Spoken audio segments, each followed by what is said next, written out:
ಬಂಗಾರ.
ಓಂ ಶಾಂತಿ. ಇಂದಿನ ದಿನಾಂಕ 23/2/2025. ಪ್ರಾರ್ಥ ಮುರುಳಿ ಅವ್ಯಕ್ತ ಪಾಪ್ ತಾದ ರಿವೈಸ್ 17/2/2004. ಮಧುಬನ. ಶಿವರಾತ್ರಿ ಜನ್ಮೋತ್ಸವದ ವಿಶೇಷ ಸ್ಲೋಗನ್ ಆಗಿದೆ, ಸರ್ವರಿಗೂ ಸಹಯೋಗ ಕೊಡಿ ಹಾಗೂ ಸಹಯೋಗಿಗಳನ್ನಾಗಿ ಮಾಡಿ ಸದಾ ಅಖಂಡ ಭಂಡಾರವು ನಡೆಯುತ್ತಿರಲಿ. ಇಂದು ಬಾಪ್ ದಾದಾರವರು ಸ್ವಯಂ ತಮ್ಮ ಜೊತೆ ಮಕ್ಕಳ ವಜ್ರ ಸಮಾನ ಜನ್ಮದಿನ ಶಿವ ಜಯಂತಿಯನ್ನು ಆಚರಿಸಲು ಬಂದಿದ್ದಾರೆ. ಇಂದು ಎಲ್ಲ ಮಕ್ಕಳು ತಮ್ಮ ಪಾರಲೌಕಿಕ ಅಲೌಕಿಕ ತಂದೆಯ ಜನ್ಮದಿನವನ್ನು ಆಚರಿಸಲು ಬಂದಿದ್ದಾರೆ. ತಂದೆ ಮಕ್ಕಳ ಭಾಗ್ಯವನ್ನು ನೋಡಿ ಹರ್ಷಿತರಾಗುತ್ತಿದ್ದಾರೆ. ವಾವ್, ನನ್ನ ಶ್ರೇಷ್ಠ ಭಾಗ್ಯವಂತ ಮಕ್ಕಳೇ, ವಾವ್!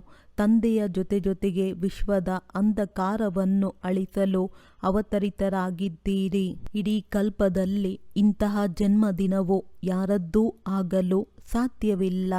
ಯಾವುದನ್ನು ತಾವು ಮಕ್ಕಳು ಪರಮಾತ್ಮ ತಂದೆಯ ಜೊತೆ ಆಚರಿಸುತ್ತೀರಿ.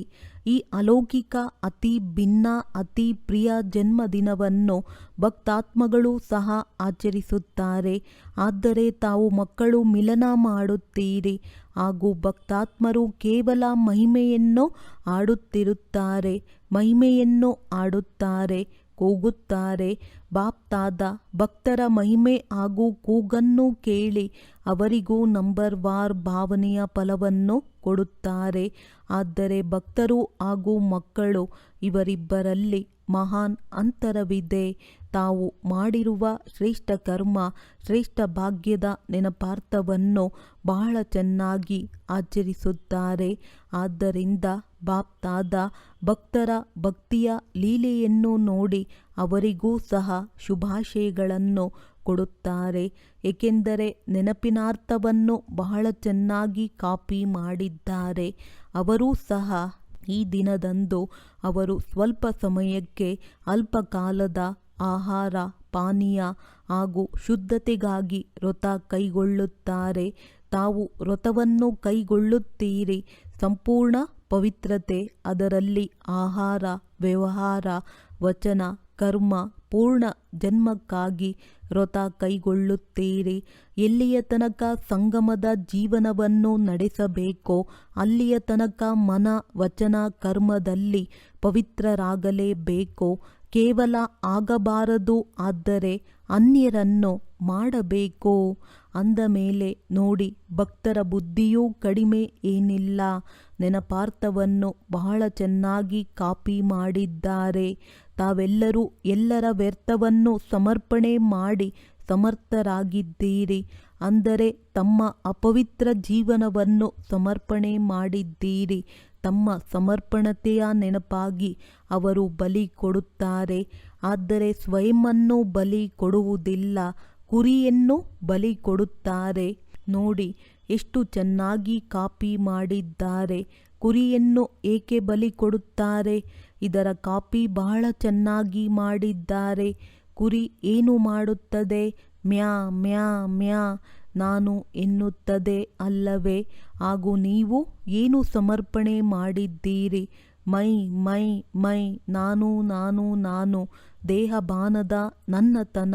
ಏಕೆಂದರೆ ಈ ನನ್ನತನದಲ್ಲಿಯೇ ದೇಹಾಭಿಮಾನ ಬರುತ್ತದೆ.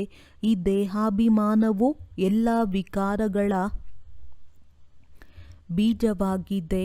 ಬಾಪ್ ದಾದಾರವರು ಮೊದಲು ಹೇಳಿದ್ದರು, ಸರ್ವ ಸಮರ್ಪಿತರಾಗುವುದರಲ್ಲಿ ಈ ದೇಹಬಾನದ ನನ್ನತನವೇ ಅಡ್ಡ ಬರುತ್ತದೆ. ಸಾಧಾರಣ ನನ್ನತನ, ನಾನು ದೇಹವಾಗಿದ್ದೇನೆ, ಅಥವಾ ದೇಹದ ಸಂಬಂಧದ ನನ್ನತನ, ದೇಹದ ಪದಾರ್ಥಗಳ ಸಮರ್ಪಣೆ, ಇದಂತೂ ಸಹಜವಾಗಿದೆ. ಇದನ್ನು ಸಮರ್ಪಣೆ ಮಾಡಿದ್ದೀರಲ್ಲವೇ? ಅಥವಾ ಇನ್ನೂ ಆಗಿಲ್ಲವೇ? ಎಷ್ಟು ಮುಂದುವರಿಯುತ್ತೀರೋ ಅಷ್ಟು ನನ್ನತನವೂ ಸಹ ಸೂಕ್ಷ್ಮವಾಗುತ್ತಾ ಹೋಗುತ್ತದೆ. ದೊಡ್ಡ ಗಾತ್ರದ ನನ್ನತನವು ಸಮಾಪ್ತಿಯಾಗುವುದು ಸಹಜವಾಗಿದೆ. ಆದರೆ ಸೂಕ್ಷ್ಮದ ನನ್ನತನ ಯಾವುದು ಪರಮಾತ್ಮ ಜನ್ಮಸಿದ್ಧ ಅಧಿಕಾರದ ಮೂಲಕ ವಿಶೇಷತೆಗಳು ಪ್ರಾಪ್ತಿಯಾಗುತ್ತದೆ. ಯಾವುದು ಪರಮಾತ್ಮ ಜನ್ಮಸಿದ್ಧ ಅಧಿಕಾರದ ಮೂಲಕ ವಿಶೇಷತೆಗಳು ಪ್ರಾಪ್ತಿಯಾಗುತ್ತದೆ. ಬುದ್ಧಿಯ ವರದಾನ, ಜ್ಞಾನ ಸ್ವರೂಪರಾಗುವ ವರದಾನ, ಸೇವೆಯ ವರದಾನ ಹಾಗೂ ವಿಶೇಷತೆಗಳು ಅಥವಾ ಪ್ರಭುವಿನ ಕೊಡುಗೆ ಎಂದಾದರೂ ಹೇಳಿ. ಒಂದು ವೇಳೆ ಅದರ ನನ್ನತನವು ಬಂದರೆ ಇದಕ್ಕೆ ಸೂಕ್ಷ್ಮವಾದ ನನ್ನತನ ಎನ್ನಲಾಗುತ್ತದೆ. ನಾನು ಏನು ಮಾಡುತ್ತೇನೆಯೋ, ಏನು ಹೇಳುತ್ತೇನೆಯೋ ಅದೇ ಸರಿ, ಅದೇ ಆಗಬೇಕು. ಈ ರಾಯಲ್ ನನ್ನತನವು ಹಾರುವ ಕಲೆಯಲ್ಲಿ ಹೋಗಲು ಹೊರೆಯಾಗುತ್ತದೆ. ತಂದೆ ತಿಳಿಸುತ್ತಾರೆ, ಈ ನನ್ನತನವೂ ಸಹ ಸಮರ್ಪಣೆ. ಪ್ರಭುವಿನ ಕೊಡುಗೆಯಲ್ಲಿ ನನ್ನತನವೂ ಇರುವುದಿಲ್ಲ. ನಾನು ನನ್ನದು ಏನೂ ಇರುವುದಿಲ್ಲ. ಪ್ರಭುವಿನ ಕೊಡುಗೆ, ಪ್ರಭುವಿನ ವರದಾನ, ಪ್ರಭುವಿನ ವಿಶೇಷತೆ ಆಗಿದೆ. ಅಂದ ಮೇಲೆ ತಮ್ಮೆಲ್ಲರ ಸಮರ್ಪಣತೆ ಎಷ್ಟು ಸೂಕ್ಷ್ಮವಾಗಿದೆ ಅದನ್ನು ಪರಿಶೀಲಿಸಿಕೊಂಡಿದ್ದೀರಾ? ಸಾಧಾರಣ ನನ್ನತನ ಹಾಗೂ ರಾಯಲ್ ನನ್ನತನ ಇವೆರಡರ ಸಮರ್ಪಣೆ ಮಾಡಿದ್ದೀರಾ ಅಥವಾ ಮಾಡುತ್ತಿದ್ದೀರಾ? ಮಾಡಲೇ ಬೇಕಾಗುತ್ತದೆ. ತಾವೆಲ್ಲರೂ ಪರಸ್ಪರದಲ್ಲಿ ನಗುತ್ತಾ ಹೇಳುತ್ತೀರಲ್ಲವೇ, ಸಾಯಲೇಬೇಕಾಗುತ್ತದೆ ಎಂದು. ಆದರೆ ಈ ಸಾಯುವುದು ಅಂದರೆ ಭಗವಂತನ ಮಡಿಲಿನಲ್ಲಿ ಜೀವಿಸುವುದು. ಈ ರೀತಿ ಸಾಯುವುದಲ್ಲ, 21 ಜನ್ಮ ದೇವಾತ್ಮಗಳ ಮಡಿಲಿನಲ್ಲಿ ಜನಿಸುವುದಾಗಿದೆ. ಆದ್ದರಿಂದ ಖುಷಿಯಿಂದ ಸಮರ್ಪಿತರಾಗುತ್ತೀರಲ್ಲವೇ? ಚೀರಾಡುತ್ತಾ ಆಗುವುದಿಲ್ಲ ತಾನೇ? ಇಲ್ಲ. ಭಕ್ತಿಯಲ್ಲಿಯೂ ಸಹ ಚೀರಾಡಿಕೊಂಡು ಬಲಿಯಾದರೆ ಅದು ಬಲಿಯೆಂದು ಸ್ವೀಕಾರವಾಗುವುದಿಲ್ಲ.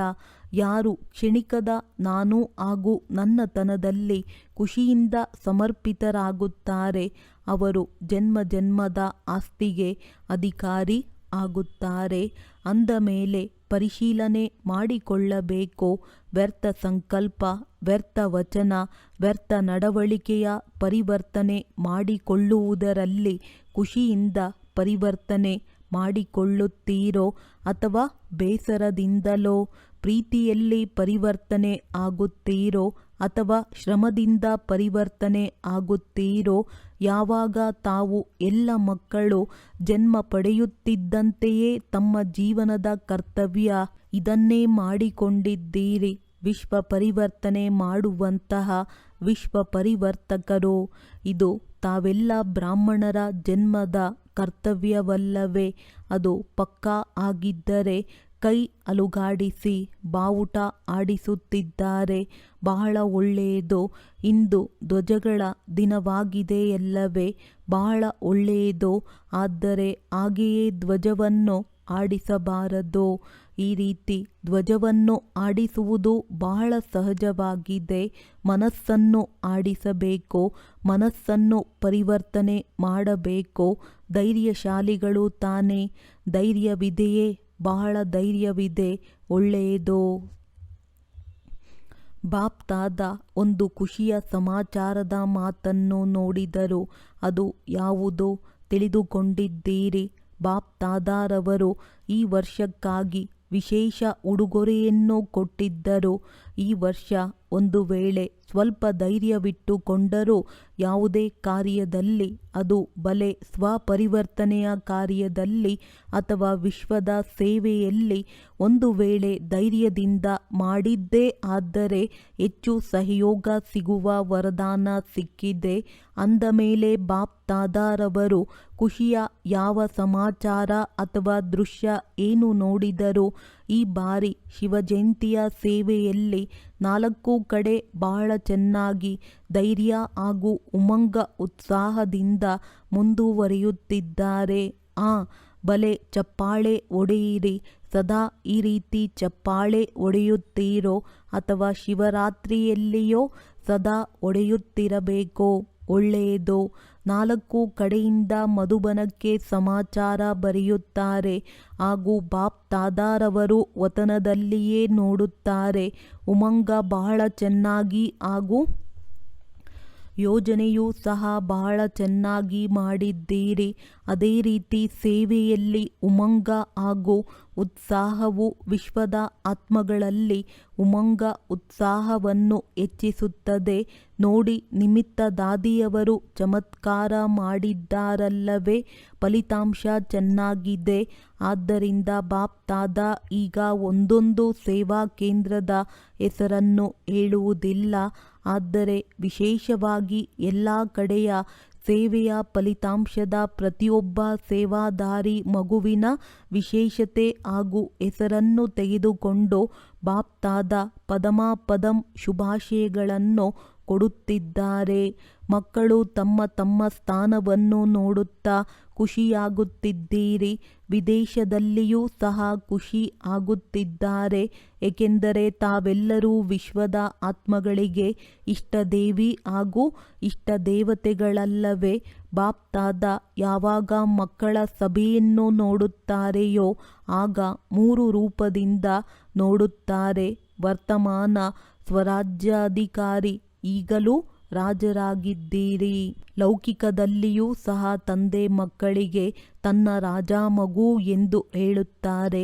ಬಲೆ ಬಡವರೇ ಆಗಿರಲಿ, ಆದರೂ ಸಹ ರಾಜ ಮಗು ಎಂದು ಹೇಳುತ್ತಾರೆ. ಆದರೆ ತಂದೆಯು ವರ್ತಮಾನ ಸಂಗಮದಲ್ಲಿ ಪ್ರತಿಯೊಂದು ಮಗುವನ್ನು ಸ್ವರಾಜ್ಯ ಅಧಿಕಾರಿ ರಾಜ ಮಗು ಎಂದು ನೋಡುತ್ತಾರೆ. ರಾಜರಲ್ಲವೇ ಸ್ವರಾಜ್ಯ ಅಧಿಕಾರಿ? ವರ್ತಮಾನ ಸಮಯದಲ್ಲಿ ಸ್ವರಾಜ್ಯ ಅಧಿಕಾರಿ, ಭವಿಷ್ಯದಲ್ಲಿ ವಿಶ್ವರಾಜ್ಯ ಅಧಿಕಾರಿ ಹಾಗೂ ದ್ವಾಪರದಿಂದ ಕಲಿಯುಗದ ತನಕ ಪೂಜೆಗೆ ಅಧಿಕಾರಿ.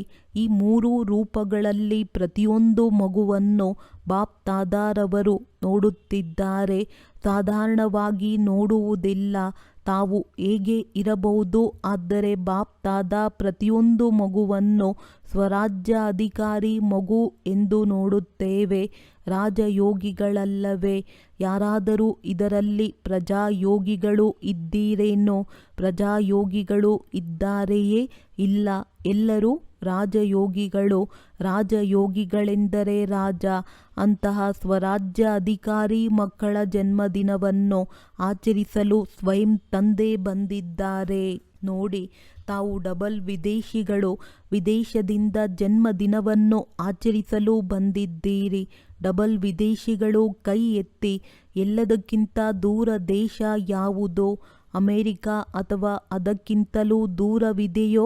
ಹಾಗೂ ಬಾಪ್ ದಾದಾ ಎಲ್ಲಿಂದ ಬಂದಿದ್ದಾರೆ? ಬಾಪ್ ದಾದಾ ಪರಮಧಾಮದಿಂದ ಬಂದಿದ್ದಾರೆ. ಅಂದ ಮೇಲೆ ಮಕ್ಕಳ ಜೊತೆ ಪ್ರೀತಿ ಇದೆಯಲ್ಲವೇ? ಜನ್ಮದಿನ ಎಷ್ಟು ಶ್ರೇಷ್ಠವಾಗಿದೆ. ಇದಕ್ಕೆ ಭಗವಂತನೂ ಸಹ ಬರಬೇಕಾಗುತ್ತದೆ. ಇದನ್ನು ಜನ್ಮದಿನದ ಒಂದು ಬ್ಯಾನರ್ ಎಲ್ಲ ಭಾಷೆಗಳಲ್ಲಿ ಮಾಡಿರುವುದನ್ನು ತೋರಿಸುತ್ತಿದ್ದಾರೆ. ಚೆನ್ನಾಗಿ ಮಾಡಿದ್ದಾರೆ. ಎಲ್ಲ ಭಾಷೆಗಳಲ್ಲಿ ಬರೆದಿದ್ದಾರೆ. ಬಾಪ್ ದಾದಾ ಎಲ್ಲ ದೇಶದ ಎಲ್ಲ ಭಾಷೆಯವರ ಮಕ್ಕಳಿಗೆ ಜನ್ಮದಿನದ ಶುಭಾಶಯಗಳನ್ನು ಕೊಡುತ್ತಿದ್ದಾರೆ. ನೋಡಿ, ತಂದೆಯ ಶಿವಜಯಂತಿಯನ್ನು ಆಚರಿಸುತ್ತಾರೆ. ಆದರೆ ತಂದೆ ಏನಾಗಿದ್ದಾರೆ? ಬಿಂದುವಿನ ಜಯಂತಿ ಅವತರಣೆಯನ್ನು ಆಚರಿಸುತ್ತಿದ್ದಾರೆ.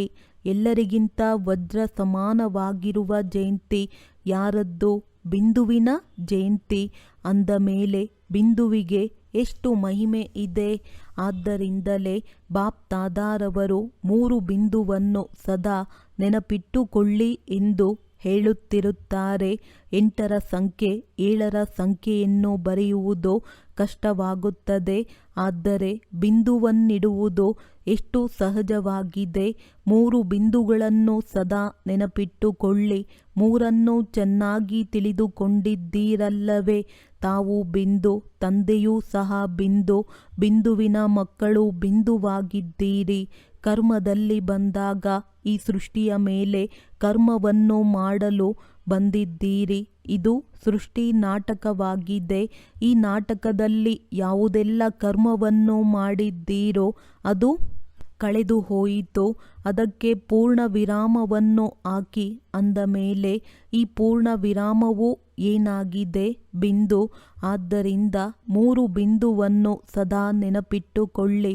ಪೂರ್ಣ ಚಮತ್ಕಾರವನ್ನು ನೋಡಿ ವರ್ತಮಾನದ ಜಗತ್ತಿನಲ್ಲಿ ಎಲ್ಲದಕ್ಕಿಂತ ಹೆಚ್ಚು ಮಹತ್ವವು ಯಾವುದಕ್ಕೆ? ಹಣಕ್ಕೆ ಮಹತ್ವವಿದೆಯಲ್ಲವೇ? ತಂದೆ ತಾಯಿಯೂ ಏನೂ ಇಲ್ಲ, ಹಣವೇ ಸರ್ವಸ್ವವಾಗಿದೆ. ಅದರಲ್ಲಿಯೂ ನೋಡಿ, ಒಂದು ವೇಳೆ ಒಂದರ ಮುಂದೆ ಒಂದು ಬಿಂದು ಹಾಕಿದರೆ ಏನಾಗುತ್ತದೆ? 10 ಆಗುತ್ತದೆ ಎಲ್ಲವೇ? ಇನ್ನೊಂದು ಬಿಂದು ಹಾಕಿದರೆ 100 ಆಗುತ್ತದೆ. 3 ಬಿಂದು ಹಾಕಿದರೆ 1000 ಆಗುತ್ತದೆ. ಅಂದ ಮೇಲೆ ಬಿಂದುವಿನ ಚಮತ್ಕಾರವಲ್ಲವೇ? ಹಣದಲ್ಲಿಯೂ ಸಹ ಬಿಂದುವಿನ ಚಮತ್ಕಾರ ಹಾಗೂ ಶ್ರೇಷ್ಠ ಆತ್ಮ ಆಗುವುದರಲ್ಲಿಯೂ ಬಿಂದುವಿನ ಚಮತ್ಕಾರವಿದೆ. ಮತ್ತೆ ಮಾಡಿಸುವಂಥವರು ಬಿಂದುವಾಗಿದ್ದಾರೆ. ಎಲ್ಲ ಕಡೆಯೂ ಯಾವುದರ ಮಹತ್ವವಾಯಿತೋ ಬಿಂದುವಿನದ್ದು ಅಷ್ಟೇ. ಬಿಂದುವನ್ನು ನೆನಪಿಟ್ಟುಕೊಳ್ಳಿ, ವಿಸ್ತಾರದಲ್ಲಿ ಹೋಗಬೇಡಿ. ಬಿಂದುವನ್ನು ನೆನಪು ಮಾಡಿಕೊಳ್ಳಬಹುದು. ಬಿಂದುವನ್ನು ನೆನಪು ಮಾಡಿ ಹಾಗೂ ಬಿಂದು ಹಾಕಿ. ಅಷ್ಟೇ. ಇದೇ ಪುರುಷಾರ್ಥ. ಕಷ್ಟವೇನೋ ಅಥವಾ ಸುಲಭವೇ? ಯಾರು ಸುಲಭ ಎಂದು ತಿಳಿಯುತ್ತೀರೋ ಅವರು ಕೈ ಎತ್ತಿ. ಸಹಜವೇ ಬಿಂದು ಹಾಕಬೇಕಾಗುತ್ತದೆ. ಯಾವುದಾದರೂ ಸಮಸ್ಯೆ ಬಂದಾಗ ಬಿಂದು ಹಾಕುತ್ತೀರೋ ಅಥವಾ ಪ್ರಶ್ನಾರ್ಥಕ ಚಿಹ್ನೆಯೋ? ಪ್ರಶ್ನಾರ್ಥಕ ಚಿಹ್ನೆಯನ್ನು ಹಾಕಬಾರದು, ಬಿಂದು ಹಾಕಬೇಕು. ಬಿಂದು ಹಾಕಲು ಬರುತ್ತದೆಯೇ? ಎಲ್ಲರೂ ಬುದ್ಧಿವಂತರು. ಬಾಪ್ ದಾದಾರವರು ವಿಶೇಷವಾಗಿ ಸೇವೆಗಳ ಉಮಂಗ ಉತ್ಸಾಹದ ಶುಭಾಶಯಗಳನ್ನಂತೂ ಕೊಟ್ಟಿದ್ದಾರೆ. ಬಹಳ ಚೆನ್ನಾಗಿ ಮಾಡುತ್ತಿದ್ದೀರಿ, ಮುಂದೆಯೂ ಮಾಡುತ್ತೀರಿ. ಆದರೆ ಮುಂದಕ್ಕೆ ಪ್ರತಿ ಸಮಯ, ಪ್ರತಿನಿತ್ಯ, ಪ್ರತಿದಿನ ತಾವು ವಿಶ್ವ ಸೇವಾದಾರಿ ಆಗಿದ್ದೇನೆ. ತಮಗೆ ನೆನಪಿದೆಯೇ? ಬ್ರಹ್ಮ ತಂದೆ ಏನೆಂದು ಸಹಿ ಮಾಡುತ್ತಿದ್ದರು? ವಿಶ್ವ ಸೇವಾದಾರಿ ಆಗಿದ್ದೀರಿ. ಅಂದ ಮೇಲೆ ಕೇವಲ ಶಿವರಾತ್ರಿಯ ಸೇವೆಯಿಂದ ವಿಶ್ವದ ಸೇವೆಯು ಸಮಾಪ್ತಿಯಾಗುವುದಿಲ್ಲ. ಗುರಿಯಿಟ್ಟುಕೊಳ್ಳಿ, ನಾನು ವಿಶ್ವ ಸೇವಾದಾರಿ ಆಗಿದ್ದೇನೆ. ವಿಶ್ವದ ಸೇವೆಯು ಪ್ರತಿ ಶ್ವಾಸದಲ್ಲಿ, ಪ್ರತಿ ಸೆಕೆಂಡಿನಲ್ಲಿ ಮಾಡಬೇಕು. ಯಾರೇ ಬರಲಿ, ಯಾರ ಜೊತೆಯೇ ಸಂಪರ್ಕವಿರಲಿ, ಅವರಿಗೆ ದಾತರಾಗಿ ಏನಾದರೂ ಕೊಡಲೇಬೇಕು. ಖಾಲಿ ಕೈಯಿಂದ ಯಾರೂ ಹೋಗಬಾರದು. ಅಖಂಡ ಭಂಡಾರವು ತೆರೆದಿರಲಿ. ಕಡಿಮೆ ಪಕ್ಷ ಪ್ರತಿಯೊಬ್ಬರ ಬಗ್ಗೆ ಶುಭ ಭಾವ ಹಾಗೂ ಶುಭ ಭಾವನೆಯನ್ನು ಅವಶ್ಯವಾಗಿ ಕೊಡಿ. ಶುಭ ಭಾವದಿಂದ ನೋಡಿ, ಕೇಳಿ, ಸಂಬಂಧದಲ್ಲಿ ಬನ್ನಿ ಮತ್ತು ಶುಭ ಭಾವನೆಯಿಂದ ಆ ಆತ್ಮಕ್ಕೆ ಸಹಯೋಗವನ್ನು ಕೊಡಿ. ಈಗ ಸರ್ವ ಆತ್ಮಗಳಿಗೆ ತಮ್ಮ ಸಹಯೋಗದ ಅವಶ್ಯಕತೆ ಬಹಳ ಇದೆ. ಸಹಯೋಗವನ್ನು ನೀಡಿ ಹಾಗೂ ಸಹಯೋಗಿಗಳನ್ನಾಗಿ ಮಾಡಿ. ಯಾವುದಾದರೂ ಒಂದು ಸಹಯೋಗ, ಬಲೆ ಮನಸ್ಸಿನ ಅಥವಾ ವಚನದಿಂದ ಯಾವುದಾದರೂ ಸಹಯೋಗ ಕೊಡಿ. ಬಲೆ ಸಂಬಂಧ ಸಂಪರ್ಕದಿಂದ ಸಹಯೋಗ ಕೊಡಿ. ಈ ಶಿವರಾತ್ರಿಯ ದಿನೋತ್ಸವದ ವಿಶೇಷ ಸ್ಲೋಗನ್ ನೆನಪಿಟ್ಟುಕೊಳ್ಳಿ. ಸಹಯೋಗ ಕೊಡಿ ಹಾಗೂ ಸಹಯೋಗಿಗಳನ್ನಾಗಿ ಮಾಡಿ. ಕಡಿಮೆ ಪಕ್ಷ ಯಾರೇ ಬಂದರೂ ಅವರು ಸಂಪರ್ಕದಲ್ಲಿ ಇರಬಹುದು, ಸಂಬಂಧದಲ್ಲಿ ಇರಬಹುದು. ಯಾರಾದರೂ ಸಂಬಂಧದಲ್ಲಿ ಬಂದೇ ಬರುತ್ತಾರೆ. ಅವರಿಗೆ ಬೇರೆ ಏನೂ ಖಾತರಿ ಮಾಡಬೇಡಿ. ಆದರೆ ಪ್ರತಿಯೊಬ್ಬರಿಗೂ ದಿಲ್ ಖುಷ್ ಮಿಠಾಯಿಯನ್ನು ಖಂಡಿತ ತಿನ್ನಿಸಿ. ಇಲ್ಲಿ ಭಂಡಾರದಲ್ಲಿ ಏನಾಗುತ್ತದೆಯೋ ಅದಲ್ಲ, ಮನಸ್ಸನ್ನು ಖುಷಿಪಡಿಸಿ. ಮನಸ್ಸನ್ನು ಖುಷಿಪಡಿಸುವುದು ಎಂದರೆ ದಿಲ್ ಖುಷ್ ಮಿಠಾಯಿಯನ್ನು ತಿನ್ನಿಸುವಿರಾ? ಅದರಲ್ಲಿ ಯಾವುದೇ ಕಷ್ಟವಿಲ್ಲ, ಸಮಯ ಕೊಡಬೇಕಾಗಿಲ್ಲ, ಶ್ರಮವೂ ಇಲ್ಲ. ಶುಭ ಭಾವನೆಯಿಂದ ದಿಲ್ ಖುಷ್ ಮಿಠಾಯಿಯನ್ನು ತಿನ್ನಿಸಿ. ತಮಗೂ ಖುಷಿ, ಅವರಿಗೂ ಖುಷಿ. ಇನ್ನೇನು ಬೇಕು? ಖುಷಿಯಾಗಿರುತ್ತೀರಿ ಮತ್ತೆ ಖುಷಿಯನ್ನು ಕೊಡುತ್ತೀರಿ. ಎಂದೂ ಸಹ ತಮ್ಮ ಚೆಹರೆಯು ಹೆಚ್ಚಾಗಿ ಗಂಭೀರವಾಗಿರಬಾರದು. ಹೆಚ್ಚು ಗಂಭೀರವೂ ಸಹ ಚೆನ್ನಾಗಿ ಇರುವುದಿಲ್ಲ. ಮುಗುಳ್ನಗೆಯಂತೂ ಇರಬೇಕಲ್ಲವೇ? ಗಂಭೀರವಾಗಿರುವುದು ಒಳ್ಳೆಯದೇ, ಆದರೆ ಹೆಚ್ಚು ಗಂಭೀರವಾಗಿರುತ್ತಾರಲ್ಲವೇ? ಅವರು ಇಲ್ಲಿ ಇಲ್ಲವೇನೋ ಎನ್ನುವ ರೀತಿಯಲ್ಲಿ ಇರುತ್ತಾರೆ. ನೋಡುತ್ತಲೂ ಇರುತ್ತಾರೆ, ಆದರೆ ಎಲ್ಲಿಯೋ ಇದ್ದಂತೆ ಇರುತ್ತಾರೆ. ಮಾತನಾಡುತ್ತಲೂ ಇರುತ್ತಾರೆ, ಆದರೆ ಎಲ್ಲೋ ಇದ್ದಂತೆ ಮಾತನಾಡುತ್ತಾರೆ. ಅಂತಹ ಚೆಹರೆಯೂ ಚೆನ್ನಾಗಿಲ್ಲ. ಚೆಹರೆ ಸದಾ ಮುಗುಳ್ನಗುತ್ತಿರಬೇಕು. ಚೆಹರೆ ಗಂಭೀರವಾಗಬಾರದು. ಏನು ಮಾಡುವುದು, ಹೇಗೆ ಮಾಡುವುದು ಎಂದಾಗ ಗಂಭೀರವಾಗಿ ಬಿಡುತ್ತೀರಿ. ಬಹಳ ಕಷ್ಟವಿದ್ದರೆ, ಬಹಳ ಕೆಲಸವಿದ್ದರೆ ಗಂಭೀರವಾಗಿ ಬಿಡುತ್ತೀರಿ. ಆದರೆ ಎಷ್ಟು ಹೆಚ್ಚು ಕೆಲಸವೋ ಅಷ್ಟೇ ಮುಗುಳ್ನಗೆ ಇರಬೇಕು. ಮುಗುಳ್ನಗುತ್ತಿರಲು ಬರುತ್ತದೆ ಎಲ್ಲವೇ? ಬರುತ್ತದೆ. ತಮ್ಮ ಜಡಚಿತ್ರವನ್ನು ನೋಡಿ ಎಂದಾದರೂ ಆ ರೀತಿ ಗಂಭೀರವಾಗಿ ತೋರಿಸುತ್ತಾರೇನೋ? ಒಂದು ವೇಳೆ ಗಂಭೀರವಾಗಿ ತೋರಿಸಿದರೆ ಕಲಾವಿದನು ಸರಿಯಿಲ್ಲವೆಂದು ಹೇಳುತ್ತಾರೆ. ಒಂದು ವೇಳೆ ತಾವೂ ಸಹ ಗಂಭೀರವಾಗಿದ್ದರೆ ಇವರಿಗೆ ಬದುಕುವ ಕಲೆಯೂ ಬರುವುದಿಲ್ಲ ಎಂದು ಹೇಳುತ್ತಾರೆ. ಆದ್ದರಿಂದ ಏನು ಮಾಡುತ್ತೀರಿ? ಶಿಕ್ಷಕಿಯರು ಏನು ಮಾಡುತ್ತೀರಿ? ಒಳ್ಳೆಯದು. ಬಹಳ ಶಿಕ್ಷಕಿಯರೂ ಇದ್ದಾರೆ. ಶುಭಾಶಯಗಳು. ಸೇವೆಯ ಶುಭಾಶಯಗಳು. 1 ಸೆಕೆಂಡಿನಲ್ಲಿ ತಮ್ಮ ಪೂರ್ವಜ ಹಾಗೂ ಪೂಜ್ಯ ಸ್ವರೂಪವನ್ನು ಇಮರ್ಜ್ ಮಾಡಿಕೊಳ್ಳಬಹುದೇ? ಅದೇ ದೇವಿ ಹಾಗೂ ದೇವತೆಗಳ ಸ್ವರೂಪದ ಸ್ಮೃತಿಯಲ್ಲಿ ತಮ್ಮನ್ನು ನೋಡಿಕೊಳ್ಳಲು ಆಗುತ್ತದೆಯೇ? ಯಾವುದೇ ದೇವಿ ಅಥವಾ ದೇವತೆ ನಾನು ಪೂರ್ವಜನಾಗಿದ್ದೇನೆ. ಸಂಗಮಯುಗದಲ್ಲಿ ಪೂರ್ವಜ ಹಾಗೂ ದ್ವಾಪರದಿಂದ ಪೂಜ್ಯನಾಗಿದ್ದೇನೆ. ಸತ್ಯಯುಗ ತ್ರೇತಾಯುಗದಲ್ಲಿ ರಾಜ್ಯ ಅಧಿಕಾರಿ ಅಂದ ಮೇಲೆ 1 ಸೆಕೆಂಡಿನಲ್ಲಿ ಬೇರೆಲ್ಲ ಸಂಕಲ್ಪಗಳನ್ನು ಸಮಾಪ್ತಿ ಮಾಡಿ ತಮ್ಮ ಪೂರ್ವಜ ಹಾಗೂ ಪೂಜ್ಯ ಸ್ವರೂಪದಲ್ಲಿ ಸ್ಥಿತರಾಗಿ. ಒಳ್ಳೆಯದು. 4 ಕಡೆಯ ಅಲೌಕಿಕ ದಿವ್ಯ ಅವತರಣೆಯ ಮಕ್ಕಳಿಗೆ ತಂದೆಯ ಜನ್ಮದಿನ ಹಾಗೂ ಮಕ್ಕಳ ಜನ್ಮದಿನದ ಆಶೀರ್ವಾದಗಳು ಹಾಗೂ ನೆನಪು ಪ್ರೀತಿ. ಮನದೇವ ತಂದೆಯ ಮನಸ್ಸಿನಲ್ಲಿ ಬಲಭುಜ ಸೇವಾದಾರಿ ಮಕ್ಕಳು ಸದಾ ಸಮಾವೇಶವಾಗಿದ್ದಾರೆ ಅಂದ ಮೇಲೆ ಅಂತಹ ಹೃದಯ ಸಿಂಹಾಸನಾಧಿಕಾರಿ ಶ್ರೇಷ್ಠ ಆತ್ಮಗಳಿಗೆ ಸದಾ ಬಿಂದುವಿನ ಮಹತ್ವವನ್ನು ತಿಳಿದುಕೊಳ್ಳುವಂತಹ ಶ್ರೇಷ್ಠ ಬಿಂದು ಸ್ವರೂಪ ಮಕ್ಕಳಿಗೆ ಸದಾ ತಮ್ಮ ಸ್ವಮಾನದಲ್ಲಿ ಸ್ಥಿತರಾಗಿ ಸರ್ವರಿಗೂ ಆತ್ಮೀಯ ಸನ್ಮಾನವನ್ನು ಕೊಡುವಂತಹ ಸ್ವಮಾನಧಾರಿ ಆತ್ಮಗಳಿಗೆ ಸದಾ ದಾತನ ಮಕ್ಕಳು ಮಾಸ್ಟರ್ ದಾತರಾಗಿ ಪ್ರತಿಯೊಬ್ಬರಿಗೂ ತಮ್ಮ ಅಖಂಡ ಭಂಡಾರದಿಂದ ಏನಾದರೂ ಕೊಡುವಂತಹ ಮಾಸ್ಟರ್ ದಾತ ಮಕ್ಕಳಿಗೆ ಬಾಪ್ ತಾದಾರವರು ಬಹಳ ಪದಮಗುಣ ಕೊಹಿನೂರ್ ವಜ್ರಕ್ಕಿಂತಲೂ ಹೆಚ್ಚು ಪ್ರಭುವಿನ ಕಣ್ಮಣಿ ಮಕ್ಕಳಿಗೆ ನೆನಪು ಪ್ರೀತಿ ಹಾಗೂ ನಮಸ್ತೆ. ವರದಾನ. ಎಲ್ಲ ಶಕ್ತಿರೂಪಿ ಭುಜಗಳನ್ನು ಆದೇಶದನುಸಾರ ನಡೆಸುವಂತಹ ಮಾಸ್ಟರ್ ರಚಯಿತ ಭವ. ಕರ್ಮ ಪ್ರಾರಂಭ ಮಾಡುವ ಮೊದಲು ಎಂತಹ ಕರ್ಮ ಅಂತಹ ಶಕ್ತಿಯನ್ನು ಆಹ್ವಾನ ಮಾಡಿ ಮಾಲೀಕರಾಗಿ ಆದೇಶ ಮಾಡಿ. ಏಕೆಂದರೆ ಈ ಸರ್ವಶಕ್ತಿಗಳು ತಮ್ಮ ಭುಜಗಳ ಸಮಾನವಿದೆ. ತಮ್ಮ ಭುಜಗಳು ತಮ್ಮ ಆದೇಶದ ವಿನಃ ಏನೂ ಮಾಡುವುದಿಲ್ಲ. ಸಹನಾಶಕ್ತಿಗೆ ಆದೇಶ ಮಾಡಿ ಸಹನಾಶಕ್ತಿ ಈ ಕಾರ್ಯ ಸಫಲ ಮಾಡು ಎಂದು ಆಮೇಲೆ ನೋಡಿ ಸಫಲತೆ ಆಗೇ ತೀರುತ್ತದೆ.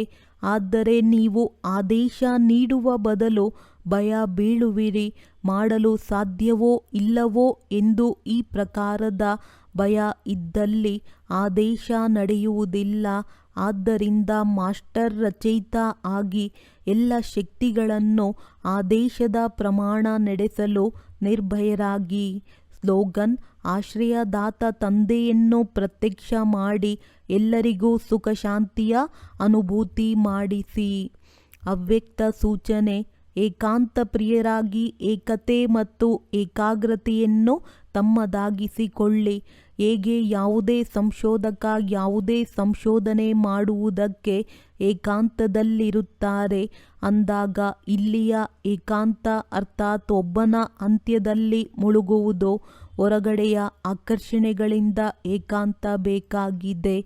ಈ ರೀತಿಯಲ್ಲಿ ಕೇವಲ ರೂಮಿನಲ್ಲಿ ಕುಳಿತುಕೊಳ್ಳುವ ಏಕಾಂತ ಬೇಕು. ಆದರೆ ಮನಸ್ಸು ಏಕಾಂತದಲ್ಲಿರುತ್ತದೆ. ಮನಸ್ಸಿನ ಏಕಾಗ್ರತೆ ಅರ್ಥಾತ್ ಒಬ್ಬರ ನೆನಪಿನಲ್ಲಿರುವುದು, ಏಕಾಗ್ರರಾಗುವುದು ಇದೇ ಏಕಾಂತವಾಗಿದೆ. ಒಳ್ಳೆಯದು. ಓಂ ಶಾಂತಿ.